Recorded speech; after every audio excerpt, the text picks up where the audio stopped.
Hello dear friends, welcome to exam Guruji. आज हम आपके लिए नेक्स्ट मॉक टेस्ट लेके आए हैं। यहाँ पर हमारे 21 मॉक टेस्ट क्वेश्चन रहेंगे। बहुत ही एक्सपेक्टेड क्वेश्चन हैं जो कि प्रीवियस ईयर में बहुत बार एग्जाम में क्वेश्चन जो है पूछे गए हैं। आपको डिटेल में आंसर भी देखने को मिलेगा। चलिए हम शुरू करते हैं आज की अपनी वीडियो। तो देखिए फर्स्ट वन क्वेश्चन क्या बोल रहा है, expected outturn of RCC work for a per mason per day will be. RCC वर्ग के लिए एक्सपेक्टेड आउटर्न जो होती है वो क्या होती है। आउटर्न जो होती है उसके बारे में आपको पता होना चाहिए कि बड़ी इसकी डेफिनेशन क्या होती है, क्योंकि एक तो एग्ज़ाम में इसकी डेफिनेशन को लेकर भी एग्ज़ाम में क्वेश्चन बन पाया है। तो देखिए कैपेसिटी ऑफ डूइंग वर्क, एक स्किल्ड लेबर के द्वारा जो कैपेसिटी होती है किसी काम को करने की पर डे के हिसाब से, उसको टास्क वर्क या फिर out turn off the labour बोलते हैं। टास्क वर्क या फिर आउट टर्न बोलते हैं, एक ही बात है आउट टर्न एंड जो टास्क वर्क होता है। तो यहाँ पे आरसीसी वर्क के लिए पूछा गया है, तो आरसीसी वर्क के लिए जो होता है वो 3 क्यूबिक मीटर एक मिस्त्री जो होता है एक दिन में इतना काम कर सकता है, इसलिए इंपॉर्टेंट क्वेश्चन है। सिंपली अगर आपसे बोला जाए कि भाई एक सीसी का हमें काम करवाना है, सीसी कुछ भी हो सकता है, आपको पता है कि सीसी का काम जो होता है वो क्यूबिक मीटर में ही होता है। तो सीसी के लिए आपका जो रेशियो रहेगा वो 1:2:4 रहेगा। तो भाई एक मिस्त्री जो होगा वो कितना काम कर सकता है एक दिन में, एक्सपेक्टेड आउट टर्न उसकी क्या रहेगी। तो सीसी के लिए 5 क्यूबिक मीटर रहती है, क्योंकि एग्जाम में इसको लेकर भी क्वेश्चन आपका बना है, तो इसलिए मैंने आपको यहाँ पे बता दिया है। अगला क्वेश्चन देखिए, unit of measurement for earth work in excavation in any type of soil. Any type of soil, भाई मिट्टी जो है किसी भी प्रकार की हो, हमें क्या करनी है वहाँ पर एस्कावेशन करनी है अर्थ वर्क के लिए, उसका यूनिट ऑफ मेजरमेंट क्या रहेगा। यूनिट ऑफ मेजरमेंट, तो उसका यूनिट ऑफ मेजरमेंट जो रहता है वो क्यूबिक मीटर रहता है। क्यूबिक मीटर रहता है, चाहे आपको क्या करनी हो, क्वेरिंग ऑफ स्टोन करनी हो, कंक्रीटिंग, आपको पता है कंक्रीटिंग वर्क तो क्यूबिक मीटर में ही होता है। Brick work in foundation, foundation में आपको ब्रिक वर्क करना हो वो भी क्यूबिक मीटर में आता है। स्टोन मैसनरी जो होता है वो भी हमारा जो होता है क्यूबिक मीटर में आता है। वही ब्रिक वर्क जो होता है फाउंडेशन में पूरा ही क्यूबिक मीटर में आता है। लेकिन जो आपको पता है कि कई केसेस ऐसे होते हैं ब्रिक मशीनरी के कि वो 10 सेंटीमीटर से भी कम होते हैं, तो उसको स्क्वायर मीटर में मेजर किया जाता है। तो इसके लिए थोड़ा बहुत अलग अलग आपके यूनिट ऑफ मेजरमेंट हो सकते हैं, लेकिन जो फाउंडेशन में होता है ब्रिक वर्क वो क्यूबिक मीटर में ही मेजर किया जाता है। तो इस क्वेश्चन में हमारा आंसर ऑप्शन सेकंड हो जाएगा। अगला क्वेश्चन देखिए, most accurate method of estimation is based on. Most accurate method जो होता है एस्टिमेशन का वो किस पर बेस्ड होता है, मोस्ट एक्यूरेट। भाई मोस्ट एक्यूरेट तो सभी को पता है कि डिटेल एस्टिमेट ही होता है, मोस्ट एक्यूरेट मेथड होता है। उसके बाद हमारा जो आता है वो प्लिंथ एरिया मेथड हो सकता है, लीस्ट जो हो सकता है, लेकिन मोस्ट एक्यूरेट यही होता है। जिसने चैनल को अभी तक सब्सक्राइब नहीं किया है वो कर लीजिए और साथ में बेल आइकन को प्रेस भी कर लीजिए। अगला क्वेश्चन देखिए, यहाँ पर ये क्वेश्चन बहुत ही ज़्यादा इंपॉर्टेंट है एग्जाम के पॉइंट ऑफ व्यू से, क्योंकि यहाँ पर मैं आपको 2-3 चीज़ें और भी बताने वाला हूँ। देखिए क्वेश्चन क्या पूछ रहा है, for brick work. Brick work की बात हो रही है यहाँ पे, प्लास्टर की बात नहीं हो रही है, क्योंकि ये ऐसा क्वेश्चन जब भी देखते हैं तो सिंपली आंसर इसको लगाते हैं, लेकिन ये आंसर गलत है। ये ब्रिक वर्क के बारे में पूछा गया है। Brick work no deduction is made for the area of opening up to. मान के चलो कि आप ब्रिक वर्क कर रहे हैं, तो उसके अंदर कुछ ना कुछ छेद वगैरह कुछ ना कुछ रह रहा है, तो उस छेद की जो एरिया होता है वो कितना होना चाहिए, तब आप उसके लिए डिडक्शन नहीं करते हैं। तो ब्रिक वर्क केस जब भी आता है तो 0.1 स्क्वेयर मीटर इतने तक एरिया के लिए आप कोई भी डिडक्शन नहीं करते हैं, नहीं की जाती है डिडक्शन, उसको क्वांटिटी में ले लेते हैं। अगर प्लास्टर की बात आती है तो प्लास्टर तो 0.5 स्क्वेयर मीटर तक के लिए आप कोई भी डिडक्शन नहीं करते हैं प्लास्टर के लिए। अब प्लास्टर में 2 केसेस और भी आते हैं, तो ये आपको पता होना चाहिए। प्लास्टर में 2 और केसेस आते हैं, तो वो केसेस क्या होते हैं ये मैं आपको बता देता हूँ यहाँ पे। 0.5 स्क्वेयर मीटर से लेकर 3 स्क्वेयर मीटर तक का जो एरिया होता है उसके लिए डिडक्शन आप करते हैं, लेकिन सिर्फ सिंगल फेस के लिए। मान के चलो कि आपके जो आपने प्लास्टर किया हुआ है, एक दीवार है उसको प्लास्टर किया हुआ है, तो उस दीवार का जो ओपनिंग एरिया जो है वो 5 से लेकर 3 स्क्वायर मीटर तक का एरिया जो है उसके लिए आपको डिडक्शन करनी है। तो आप सिंगल फेस के लिए डिडक्शन करेंगे, एक साइड की दीवार के लिए करेंगे, दूसरी दीवार की साइड के लिए नहीं करेंगे। लेकिन अगर 3 स्क्वायर मीटर से आपका एरिया जो है वो ज़्यादा हो जाता है तो आपको दोनों फेस के लिए डिडक्शन जो है वो करनी पड़ती है। तो ये दोनों चीज़ें आप याद रखिए। अब यहाँ पे देखिए नेक्स्ट में क्वेश्चन क्या बोल रहा है, capitalise value of property fetching in net annual rent कितना है, हमारे पास 64,000 है। At the highest prevailing rate of interest कितना है, हमारे पास 8% है। आपको क्या फाइंड आउट करना है, कैपिटलाइज वैल्यू जो है वो फाइंड आउट करनी है। कैपिटलाइज वैल्यू फाइंड आउट करने के लिए नेट एनुअल इनकम कितनी हो रही है ये आपको पता होनी चाहिए, 64,000 की इनकम हो रही है। एंड ईयर परचेज, ये कैपिटलाइज वैल्यू फाइंड आउट करने का फॉर्मूला होता है। अब ईयर परचेज हमारे पास नहीं है तो इसको फाइंड आउट करने के लिए हमारे पास 100 बटे जो रेट ऑफ इंटरेस्ट दिया है उसको हम करेंगे तो ईयर परचेज हमारे पास 12.5 आ जाएगा। तो 64,000 मल्टीप्लाई 12.5 हम करते हैं तो हमारे पास 8 लाख जो है वो कैपिटलाइज वैल्यू आ जाएगी। 8 लाख यहाँ पे नहीं दिया गया, हम नियर बाय ऑप्शन को चूज कर लेते हैं, हमारा आंसर यही होगा। अगला क्वेश्चन देखते हैं हम यहाँ पे, मोस्ट कॉमन क्वेश्चन, लेकिन फिर भी यहाँ पर कुछ और भी ऑप्शन दिए गए हैं, क्या क्या हो सकता है इस ऑप्शन में ये भी आपको पता होना जरूरी है। सबसे पहले देखिए, efflorescence in cement is cause due to excess of. यहाँ पर हम ये 4 ऑप्शन दिए गए हैं, अगर ये चारों एक्सेस हो जाए तो क्या क्या होता है हम इसके बारे में डिस्कस करेंगे। ये क्या करता है, इसकी अगर ये लिमिट में रहे ये तो ये क्या करता है, ये अगला क्वेश्चन आएगा तो हम वहाँ पे डिस्कस करेंगे, क्योंकि यहाँ पर एक्सेस ज़्यादा की बात हो रहा है, मैक्सिमम हो रहा है, तो उसके बारे में हम यहाँ पे डिस्कस कर लेते हैं। तो फर्स्ट ऑप्शन में सिलिका देखिए, सिलिका का परसेंटेज की अगर सीमेंट में बात करेंगे हम तो 17 से लेकर 25% सिलिका होता है। अगर ये ज़्यादा मात्रा में हो जाए तो इससे क्या होता है कि सेटिंग टाइम जो होता है वो स्लो हो जाता है। सीमेंट का सेटिंग टाइम जो होता है, सिलिका ज़्यादा हो जाए तो वो सेटिंग टाइम स्लो हो जाता है। उसके बाद हमारे पास लाइम है। लाइम सभी को पता है कि सबसे ज़्यादा जो परसेंटेज होता है वो लाइम का होता है, 62% ये लाइम का परसेंटेज होता है। अगर ये ज़्यादा हो जाए तो हमारा जो सीमेंट होता है वो क्या होता है, अनसाउंड हो जाता है। अनसाउंड हो जाता है, उससे क्या होता है कि हमारा सीमेंट जो होता है वो एक्सपैंड एंड डिसइंटीग्रेट हो जाता है, टुकड़ों में टूट जाता है, डिसइंटीग्रेट हो जाता है, एक्सपैंड एंड डिसइंटीग्रेट हो जाएगा। ये हो गया। अब उसके बाद आयरन ऑक्साइड, आयरन ऑक्साइड सभी को पता है कि अम, लाल रंग जो होता है रेड कलर के लिए ये रिस्पॉन्सिबल होता है। इसके परसेंटेज की बात करेंगे तो 3 से 4% इसका परसेंटेज होता है। And last one alkalis, alkalis की जो होती है इसका परसेंटेज जो रहता है वो 0.2 से लेकर 1% इसका परसेंटेज रहता है।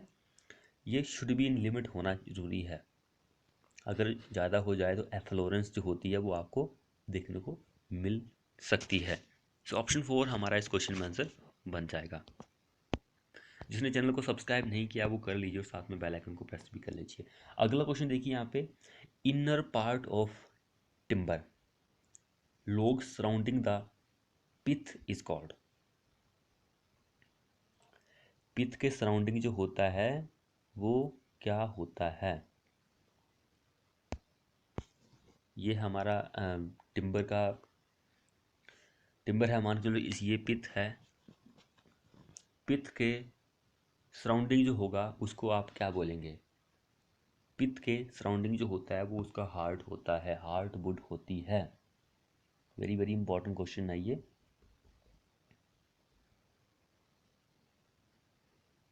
जिसने चैनल को सब्सक्राइब नहीं किया है वो कर लीजिए और साथ में बेल आइकन को प्रेस भी कर लीजिए। ये कॉम्बिन लेयर जो होती है ये भी इम्पोर्टेंट है। कॉम्बिन लेयर जो होती है एक थिन टाइप की लेयर होती है, तो ये बहुत ही ज़्यादा इम्पोर्टेंट है एग्ज़ाम के पॉइंट ऑफ व्यू से, क्योंकि इसको लेकर क्वेश्चन पूछा गया है कि भाई ये जो होती है किसके बीच में होती है। Thin layer of sap, sap की एक थिन लेयर होती है, बिटवीन होती है sap wood and inner bark जो होती है इसके बीच में, sap wood and inner bark जो होती है उसके बीच में ये कॉम्बिन लेयर होती है। अगला क्वेश्चन देखिए, formation of bubble on painted surface is known as. Paint किया जो सरफेस होता है उसके ऊपर बबल बन रहे हैं तो उसको हम क्या बोलते हैं? उसको हम ब्लिस्टरिंग बोलते हैं, ब्लिस्टरिंग बोलते हैं। यहाँ पर ऑप्शन में नहीं दिया गया है तो ये डाउट वाला ही क्वेश्चन है हमारा। अगला क्वेश्चन देखिए, process of taking out stone of various size from natural rocks is known as. Process of,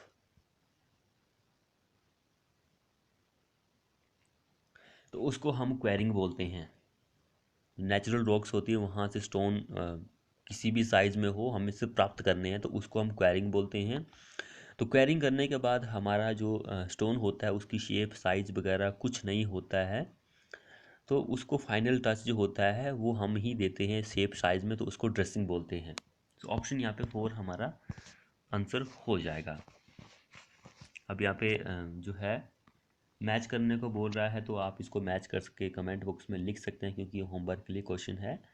तो आप मैच करके कमेंट बॉक्स में आंसर लिख सकते हैं कि जैसे कि ए ऑप्शन हो गया स्पेसिफिक ग्रेविटी, तो ये जो होता है जैसे कि ये 2 से मैच होगा, और जो बी है वो 5 से मैच होगा। उस तरह से सी और डी का आपको कमेंट बॉक्स में आंसर लिखना है कि इसका क्या आंसर होगा।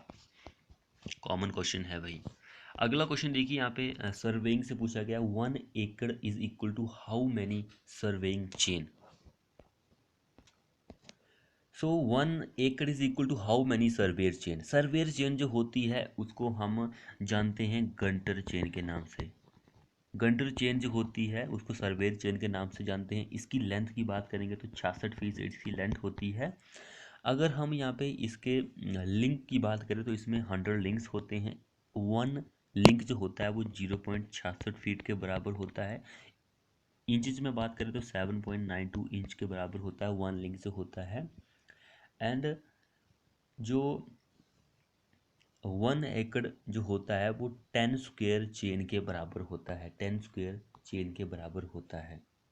ये लैंड को मेजरमेंट करने के काम में आती है। सो ऑप्शन 1 हमारा इस क्वेश्चन में आंसर बन जाएगा। अगला क्वेश्चन देखिए, combine correction for curvature and refraction is. Combine जो होती है कर्वेचर एंड रिफ्लेक्शन की कंबाइन जो करेक्शन होगी वो क्या होगी? पॉजिटिव, नेगेटिव, जीरो, इन्फिनिटी, क्या होगी? सबसे पहले आपको कर्वेचर जो होती है उसकी करेक्शन जो होती है वो हमेशा क्या होती है? नेगेटिव होती है। रिफ्रैक्शन की बात करेंगे तो उसकी करेक्शन जो होती है वो पॉजिटिव होती है। Negative, positive, minus plus is equal to किसके बराबर होगा? नेगेटिव के बराबर होगा। यानी कि ऑप्शन में हमारा यहाँ पे नेगेटिव आंसर हो जाएगा। इन दोनों की कंबाइंड जो करेक्शन होगी वो नेगेटिव आएगी। ये पॉइंट आप याद रखिए। मैथमेटिकल से अब इसको सॉल्व कर सकते हैं। अगला क्वेश्चन देखिए, in a simple curve, simple curve the end of the curve where alignment changes from curve to tangent, तो उसको पॉइंट ऑफ टेंडेंसी बोलते हैं। ऑप्शन सेकंड हमारा इस क्वेश्चन में आंसर हो जाएगा। सो क्वेश्चन क्या बोल रहे हैं यहाँ पे, विच of the following is the best example of thixotropic fluid.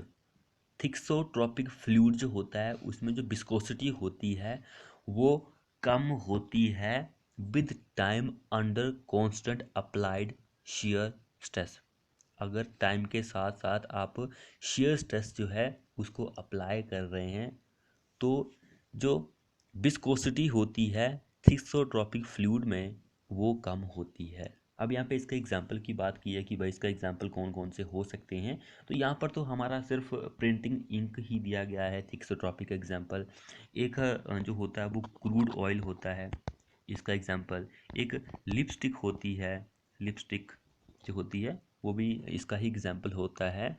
And कुछ पेंट्स जो होते हैं सर्टेन पेंट्स वो भी हो सकता है इसका एग्जाम्पल। बाकी ये 3-4 जो ऑप्शन दिए गए हैं ये आपको कमेंट बॉक्स में लिखना है कि भाई ये किसके एग्जाम्पल हैं, क्योंकि ये भी बहुत ही ज़्यादा इम्पोर्टेंट है एग्ज़ाम के पॉइंट ऑफ व्यू से। ये इसको लेकर भी एग्ज़ाम में बहुत सारे क्वेश्चन जो है कई बार पूछे गए हैं, तो आपको इसके बारे में भी पता होना ज़रूरी है। कमेंट बॉक्स में लिखिए कि इसके आंसर क्या है। मैंने क्योंकि इसके बारे में बताया आपको कि टूथपेस्ट जो होता है वो किसका होता है एग्जाम्पल, तो कमेंट बॉक्स में कमेंट करके जरूर लिखिए। सो नेक्स्ट वन क्वेश्चन क्या हो रहा है, which below expression satisfy surface tension on hollow bubble. Hollow bubble में सरफेस टेंशन के लिए कौन सी एक्सप्रेशन सेटिस्फाई करती है, तो वो ऑप्शन 4 ये वाली सेटिस्फाई करती है। अगला क्वेश्चन देखिए यहाँ पे, venturimeter is use to measure discharge through. देखिए यहाँ पे दो क्वेश्चन बन सकते हैं आपके, क्योंकि कंफ्यूज करने वाले क्वेश्चन है। एक होता है बेंचुरीमीटर मीटर, एक होता है बेंचुरी फ्लूम मीटर फ्लूम। अब दोनों ही क्या करते हैं, डिस्चार्ज को ही मेजर करते हैं, लेकिन डिस्चार्ज जो होता है वो एक पाइप में मेजर करता है, दूसरा जो होता है वो ओपन चैनल में मेजर करता है। तो कौन सा पाइप वाला है, कौन सा ओपन चैनल वाला है, ये दोनों कंफ्यूजिंग क्वेश्चन है। तो बेंचुरीमीटर जो होता है वो पाइप में डिस्चार्ज को मेजर करता है, फ्लो को मेजर करता है, एंड बेंचुरी फ्लूम जो होता है वो ओपन चैनल में डिस्चार्ज को मेजर करता है। ओरिफिस मीटर जो होता है वो भी भाई डिस्चार्ज को ही मेजर करता है पाइप में, कंफ्यूज मत होइए। ओरिफिस मीटर जो होता है वो डिस्चार्ज को ही मेजर करता है पाइप में, तो ये पॉइंट भी आप याद रखिए। अगला क्वेश्चन देखिए, when is Bernoulli's equation applicable between any two points in A flow field. Bernoulli's equation जो होती है वो एप्लीकेबल होती है सिर्फ अगर आपका फ्लूइड जो है आइडल फ्लूइड है, उसकी विस्कोसिटी 0 है, फ्लो जो है वो स्टीडी है, फ्लो जो है वो इनकम्प्रेसिबल है, एंड हमारा जो फ्लो है वो वन डिमेंशनल है, एंड हमारा जो फ्लो है वो इरोटेशनल है। इन सभी कंडीशन के लिए वो एप्लीकेबल होती है, बाकी किसी के लिए एप्लीकेबल नहीं होती है। तो देखिए हमारे पास स्टीडी यहाँ पे दिया है, स्टीडी भी दिया है, अनस्टीडी ये तो होगा ही नहीं क्योंकि इसमें भी स्टीडी दिया है, तो तीन ऑप्शन जो है हमारे सही बन रहे हैं। अब यहाँ पे देखिए दूसरा ऑप्शन इनकम्प्रेसिबल, ये भी बिल्कुल सही है। ये कंप्रेसिबल, ये ऑप्शन गलत हो गया, ये तो पहले से ही गलत है, इनकम्प्रेसिबल। अब दो जो है यहाँ पे ठीक हो रहे हैं, एंड यहाँ पर देखिए रोटेशनल, तो ये गलत हो गया, तो इट मीन्स कि हमारा ये ऑप्शन 4 आंसर बिल्कुल सही हो जाएगा। तो बर्नौलीज इक्वेशन जो है बहुत ही ज़्यादा इंपॉर्टेंट है एग्जाम के पॉइंट ऑफ व्यू से। अगला क्वेश्चन देखिए यहाँ पर, तो क्वेश्चन क्या बोल रहा है, which of the following value of Reynold number indicate that the flow is laminar. अब देखिए यहाँ पे जिस तरह के ऑप्शन दिए गए हैं ये बता रहा है कि जो हमारा फ्लो होगा वो पाइप के अंदर होगा, तो ये पाइप के कंडीशन के लिए वैल्यू है दी गई है यहाँ पर। तो लैमिनार के लिए आपका रेनॉल्ड नंबर जो होता है वो 2000 से कम होता है, एंड ट्रांजिशन के लिए जो रेनॉल्ड नंबर होता है वो 2000 से 4000 के बीच में होता है। टर्बुलेंट के लिए हमारा 4000 रेनॉल्ड नंबर होता है। तो यहाँ पर हमसे पूछा गया लैमिनार के लिए, लैमिनार के लिए 2000 से कम होता है, 2000 से कम ऑप्शन 1 में दिया गया, 1200 हमारा यहाँ पे आंसर होगा, ऑप्शन 1 इस क्वेश्चन के लिए आंसर बन जाएगा। अगला क्वेश्चन देखिए, name the device that measure the difference of pressure between any two points, any two points.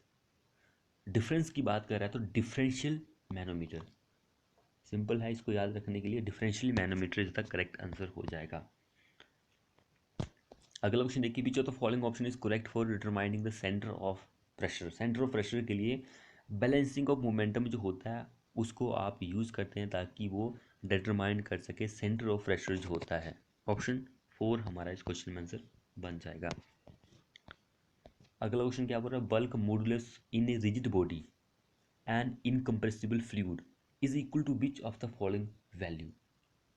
तो वो होता है इन्फिनिटी, इन्फिनिटी ऑप्शन 4 हमारा इस क्वेश्चन में आंसर हो जाएगा। सो फ्रेंड्स ये थे हमारे मोस्ट एक्सपेक्टेड क्वेश्चन। वीडियो को अपने दोस्तों के साथ शेयर करें, अगर आपने हमारे चैनल को अभी तक सब्सक्राइब नहीं किया है कर लीजिए, और साथ में बेल आइकन को प्रेस कर लीजिए, क्योंकि हम आपको ऐसे ही क्वेश्चन की वीडियो जो है वो प्रोवाइड करते रहते हैं। चलो मिलते हैं नेक्स्ट वीडियो में।